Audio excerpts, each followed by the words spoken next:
crypto warriors, changing our world day by day. The way of the crypto warriors, can't rely on the bankers, no way. Good morning, Bix Weir, roadtoroad.com with your morning horn disease, your sip of chaga coffee. A big day for the Pebbleton Post. We're going live today. This is Paige and Josh's spinoff of the Road to Ruda, and they're doing their own thing. I think it's awesome. Come check us out. They're going to interview me, and we're going to take some Q&A on YouTube. Keep your Q&A within the boundaries of YouTube, please. So go to the Pebbleton Post or Pebbleton Post, and you will see a link for the live discussion. It's today at 3 p.m. Pacific time, 6 p.m. Eastern time, and it'll be fun. Come check us out. And yeah, I'm excited about their adventure, and a lot of things I didn't have time to do, they're going to do, such as explaining how to use cryptos and things like that. Yeah, it's going to be good. And it's a whole bunch of other stuff as well. So I'm excited for them. The Pebbleton name moves forward. Again, the land of Pebbleton is where Ruda lives. That's Ruda's home in the original Fed comic books. So go check it out. Like and subscribe to the Pebbleton Post, and we will see you at 3 o'clock. All right, let's talk silver. Silver is hovering right at its 200-day moving average, meaning the criminals that rig the market can click their mouse and go lower, or click their mouse and go higher. I don't know what they're going to do. As far as commitment of traders report, we have had a couple released. We don't know exactly where it stands now today because of the criminality at the CFTC. They're claiming they got hacked, so they're like 3 weeks behind. Supposedly by the end of the month we'll know, but we already know. The big commercials are getting rid of their silver short position. So it was clearly an operation. It wasn't a hack, in my opinion. You guys can make your own choice, but I've been dealing with these assholes for over 20 years, and this is the kind of stuff they do. They'll burn records. They flooded, in Hurricane Sandy, they flooded the DTCC vaults. That's how much power these guys have. Yeah, it was crazy. That was $33 trillion worth of paper assets flooded, and then they set it on fire after that.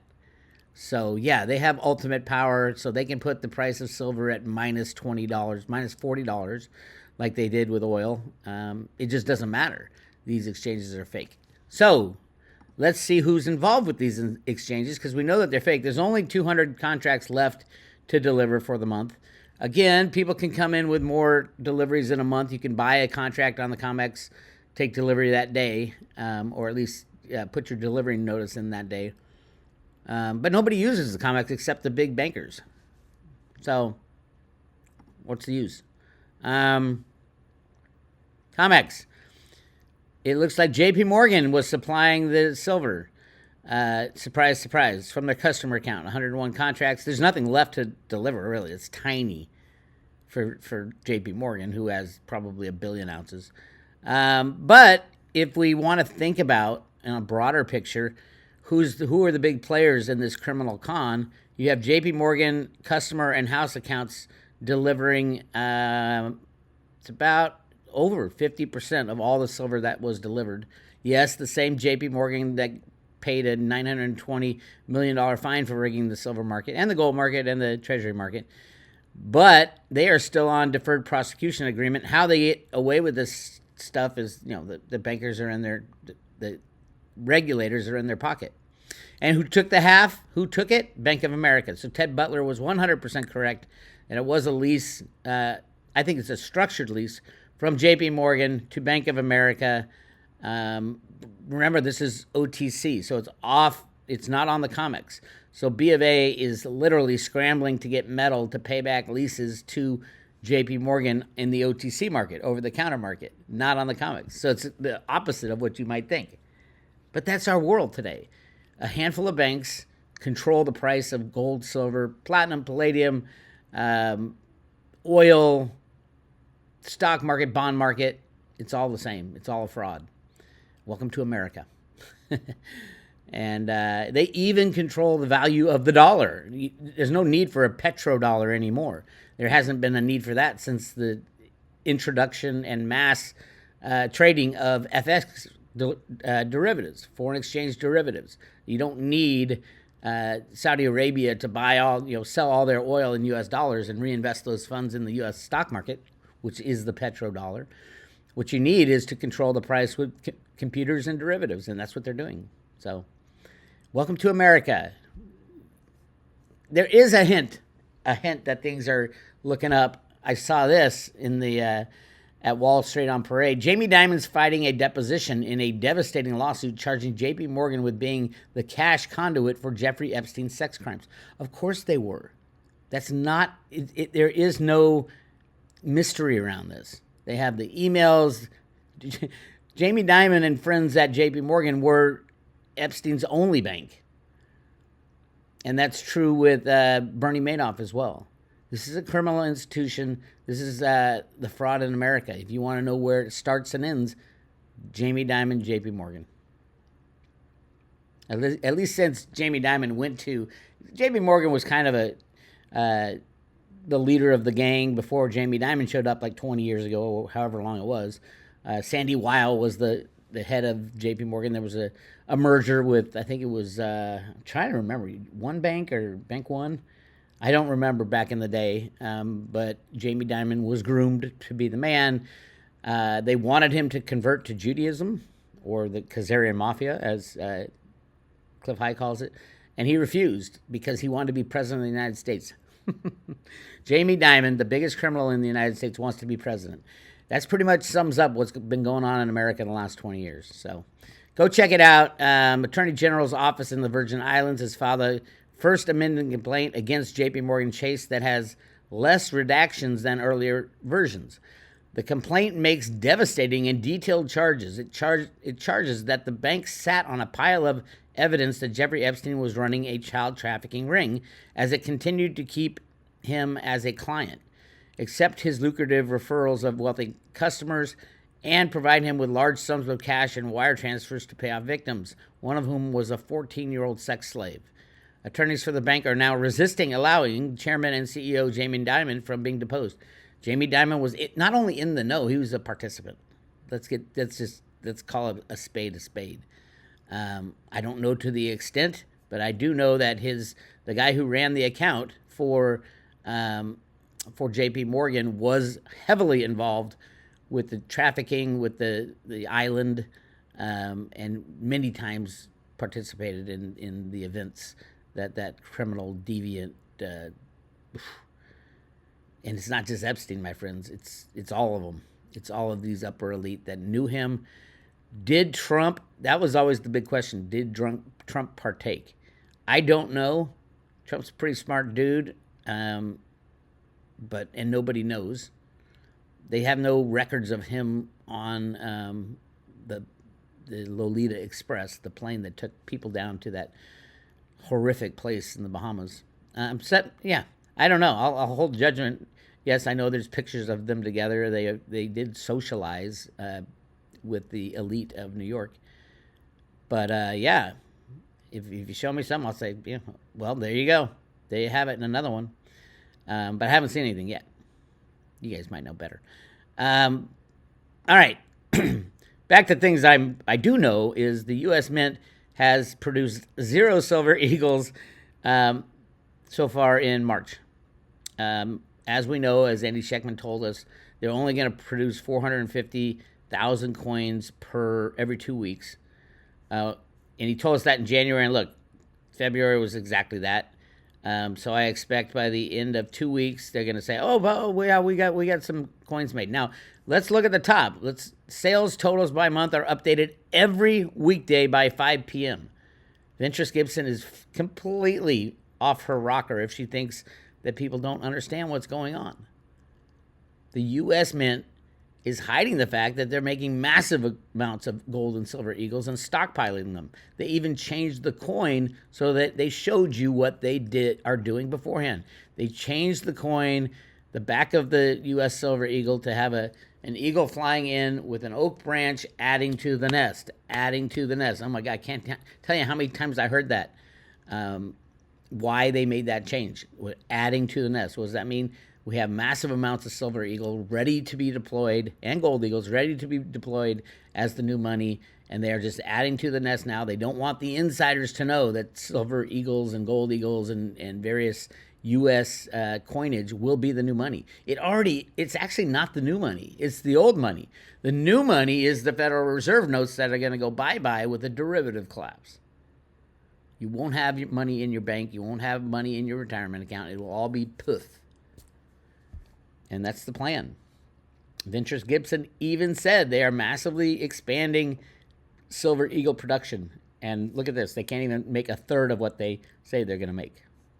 I don't think it's a silver shortage, a silver blank shortage at all, because it's clear that every other mint around the world is creating more and more of their sovereign tokens.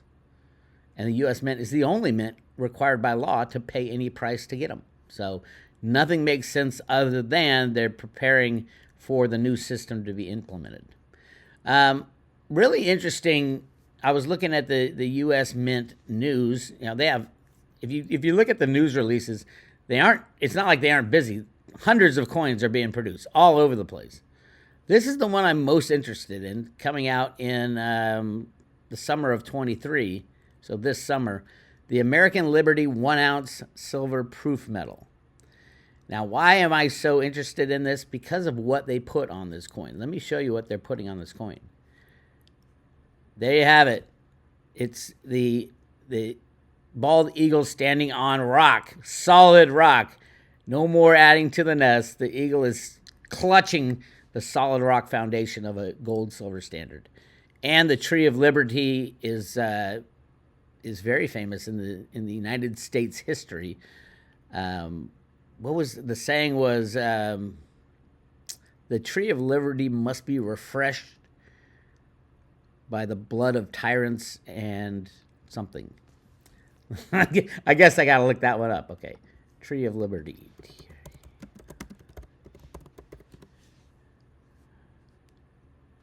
Okay.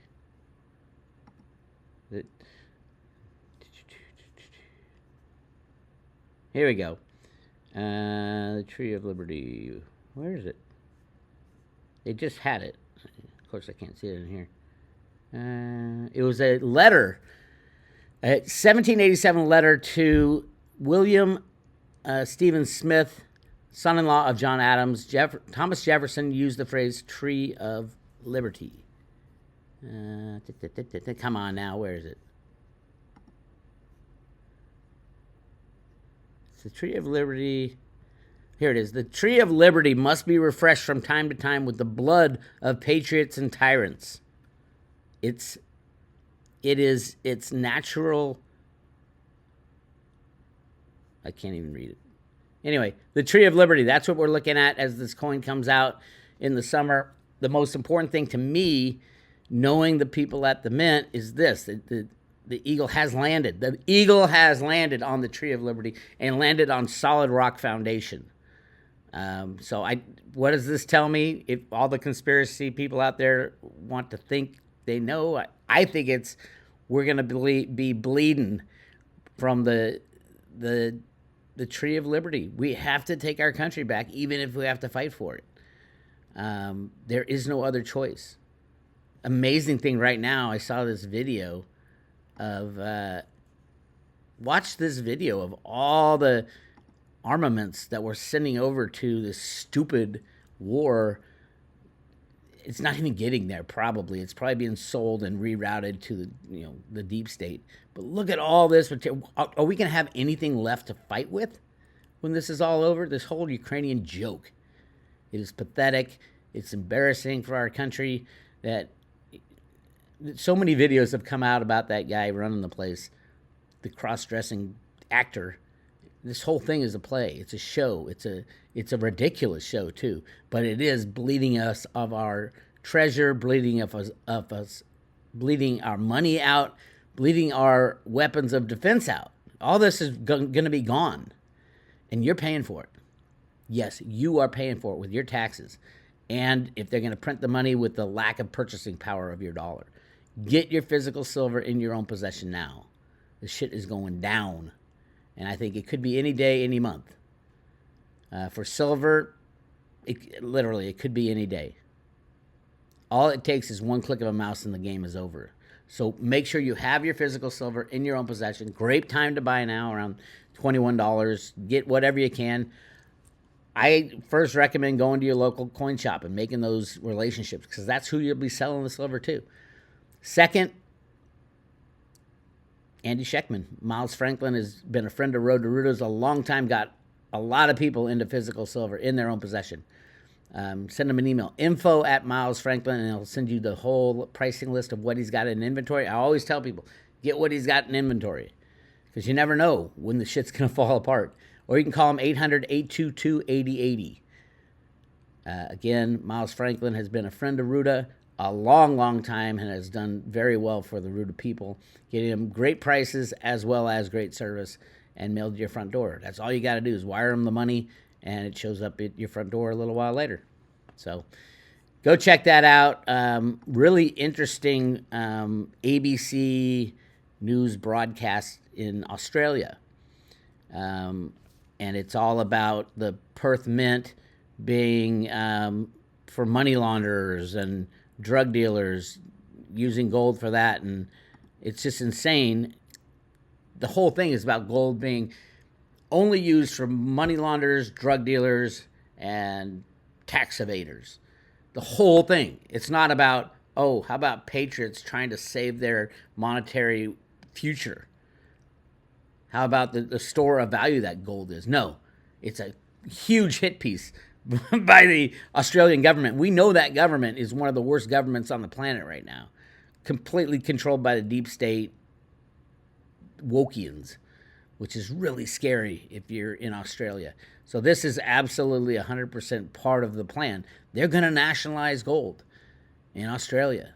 They are going to nationalize gold in Australia. Get it in your own possession. Put it somewhere where they can't find it. They will come knocking on your door and they crash down your door.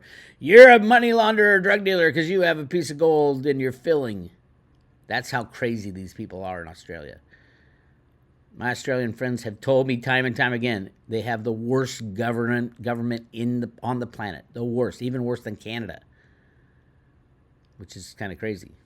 So, yeah, it's clear. It's a hit piece. I have no doubt that the government will announce, all right, we're nationalizing all the gold in Australia, and you have to turn in your gold or you're, spend your life in jail. Then that's when you have to decide. That's why I'm such a huge proponent of getting your assets in your own possession and getting guns. You're going to make the decision. Would they do that in the United States? They would want to. The Biden clan would want to. Would they be able to? Hell no. And it's not about Congress. It's about the people who own gold, own silver, own guns as well. And they're on the right. The reason we are getting gold and silver is not for money laundering and not for drug dealing. The reason we're getting gold is our government is completely out of control. The printing presses have gone off the rails, 100%. That's why we're getting gold. All right. I posted a couple private road posts over the weekend. Go check those out. Good one with Jenny Moonstone about the Grand Canyon gold. It was common knowledge back in the day, by the way, that there's massive amounts of gold along the Colorado River. It's still there. It's still there. It's just waiting for a decision to, we're on the gold standard. Where can we find billions and billions of ounces of gold? Well, we found it back in the Grand Canyon and above and below in the Amazon River, or not Amazon, in the Colorado River, above and below. Billions and billions of ounces. It's still there, my friends. The question is, how much does it cost to get it out? When you have a rigged silver price at $1,800, how many you think you can get all the many billions of ounces out if the or the gold price was, say, $10,000 an ounce? Of course you could. That was the same thing they were dealing with back in the 1900s. The banks had set the gold price at $20, where the expenses for everything was going out of control because of fractional reserve banking. So they couldn't mine it at a profit. And then there's the conspiracy secret gold that I'm more interested in, but I don't have proof of it. I have some proof, but not solid enough to argue that point, that there are caves of gold that have been found, just like on the Road to Ruda documents that came out of the Fed. They have been implemented, and a lot are being stored, and probably a hell of a lot of gold eagles are going to be made. There wasn't that much silver back then. There was some, but not the vast, nothing compared to the vast amount of gold. So yes, I do think silver and gold will go 1-to-1, a 1-to-1 ratio when it's freely traded. I don't know when it would be freely traded. We need the comics to shut down for that to happen. And from the look of the comics, I mean, it's definitely dying off a little death here. And the deliveries for the first quarter are the lowest probably in 10 years. I don't have all the data. Definitely in the last 3 years. And it's not because nobody wants silver. It's the opposite. There's just no silver to deliver. And this is the banker's game. Anyway, go check out roadtoruda.com. Do a search for whatever you want. Join the private road. We are still giving away the Silver Ruda Lives coin, the coolest coin ever made in the history of history. So go check it out. This is Bix Weir. Oh, don't forget, 3 o'clock today, Pacific time, 6 o'clock Eastern time. You can ask questions in the chat over there on the right. So come on, hang out with us. It's going to be fun. 3 o'clock. The Pebbleton Post folks, Paige and Josh, are going to be chatting up the Road to Ruda and answering your questions. So come check it out. Talk to you later.